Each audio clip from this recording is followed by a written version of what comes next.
امام علی علیہ السلام مسجد میں اللہ کے بندوں کو درس اخلاق دے ہی رہے تھے کہ کچھ لوگ ایک شخص سے بات کرنا پسند نہیں کر رہے تھے اور آپس میں کہہ رہے تھے کہ یہ کچی پیاز کھا کے آیا ہے تبھی اس کے منہ سے بدبو آ رہی ہے۔ بس جیسے ہی آپ نے یہ دیکھا تو آپ تمام انسانوں سے مخاطب ہو کے فرمانے لگے کہ اے لوگو، میں نے اللہ کے رسول صلی اللہ علیہ وآلہ وسلم سے سنا کہ کچی پیاز یا وہ چیز جس سے انسان کے منہ میں بدبو پیدا ہوتی ہے وہ کھا کر مسجدوں کی طرف نہ آیا کرو، کیونکہ اللہ کو یہ پسند نہیں کہ اللہ کے کسی بندے کو کسی بندے کے منہ سے بدبو محسوس ہو۔ اے لوگو، یاد رکھنا رات کو کچی پیاز کھانا بھی انسان کے گھر میں بے برکتی اور آپس میں رنجش کا سبب بنتا ہے۔ تو کسی نے پوچھا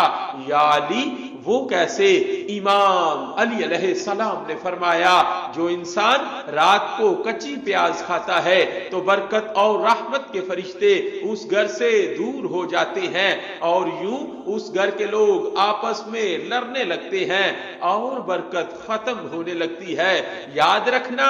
ہر وہ عمل جس سے کسی انسان کو تکلیف ہو تو وہ عمل اللہ کی رحمت کو ایسے ختم کرتا ہے جیسے آگ لکڑی کو۔